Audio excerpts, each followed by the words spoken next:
यहाँ पर हम बात कर लेते हैं एक औसत से संबंधित प्रश्न की। इस प्रश्न को हम कैसे हल कर सकते हैं आसानी से, चलिए हम शुरू करते हैं।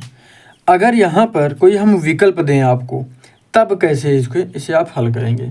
तो यहाँ पर अगर हम आपको विकल्प देते हैं तो इसका उत्तर आप क्या बताएंगे। पहला विकल्प हम मान लिया आपको देते हैं 3, दूसरा यानी ऑप्शन बी हो जाएगा हमारा 14.5, सी ऑप्शन हो जाएगा 12 और डी ऑप्शन हो जाएगा 13.5। तो इसमें से कौन सा विकल्प जो है सही होगा ये आपको बताना है। तो यहाँ पर हमने बताया था 2 प्रकार के प्रश्नों को हमने कल समझाया था आपको। यहाँ पर ये जो है पहले टाइप का प्रश्न है। तो यहाँ पर हम देख लेते हैं, जब भी कोई ऐसा प्रश्न आए तो यहाँ पर सूत्र लगेगा औसत बराबर राशियों का योग बटे राशियों की संख्या। तो यहाँ पर राशियों का योग कर लीजिए। तो यहाँ पर क्या करेंगे, औसत है तो औसत दिया गया है, औसत कितना है तो औसत है 15 दिया गया है, तो लिख लीजिए। अब राशियों का योग कर लीजिए। तो 7 + 11 + 15 + x + 14 + 21 + 25, ठीक, इतना हो गया। क्योंकि ये तो औसत है तो औसत हमने पहले ही लिख लिया है। अब यहाँ पर इसे बटे कर दीजिए और यहाँ पर किससे हम भाग करेंगे, जितनी संख्याएं हैं 1 2 3 4 5 6 और ये हो जाएगी 7। समझ में आ गया। तो इसे आप भाग कर पहले जोड़ लीजिए। तो हम इसे जोड़ते हैं, कितना आता है। तो जोड़ने के लिए हमने पहले भी आपको बताया क्या करेंगे, चाहे तो यहाँ पे बगल में लिख लीजिए 25 21 और क्योंकि x है तो x को नहीं जोड़ेंगे इसमें, ठीक है, ध्यान रखिएगा। 15 11 और 7 हो जाएगा।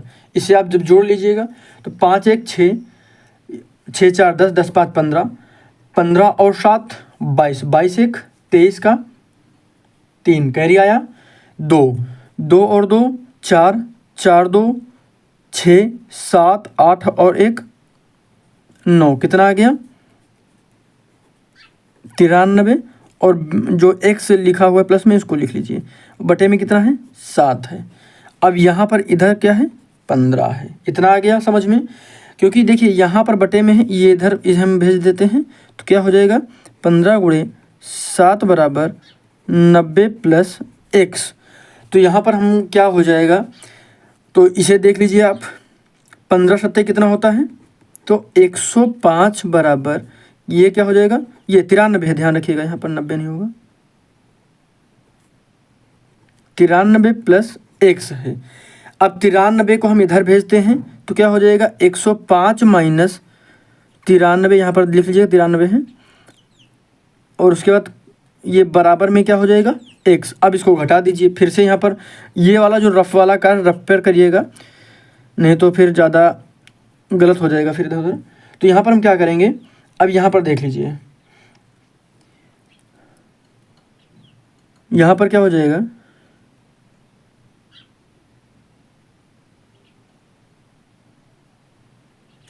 ठीक है। अब यहाँ पर हम क्या करते हैं, चलिए इसे देख लेते हैं। तो 5 से हम 2 को घटाएंगे, 5 से 3 को घटाएंगे 2 बचेगा, यहाँ पर 1 है, यानी इसको हम 10 से अगर 9 को घटाते हैं तो कितना बचता है 1 बचता है। तो हमारा जो उत्तर आ गया है 12 12 किसके बराबर, x के बराबर हमारा जो उत्तर है आ गया 12।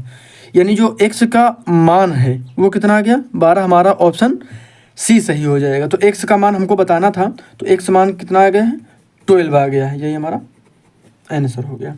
तो इस तरीके से आसानी से हल कर सकते हैं, कोई दिक्कत आपको नहीं होगी। जब भी इस टाइप का क्वेश्चन आए जहाँ पर औसत दिया रहे और बीच में कोई संख्या रहे x के रूप में, तो इस तरीके से उन सभी प्रश्नों को हल कर सकते हैं। चलिए मिलते हैं अगली क्लास में।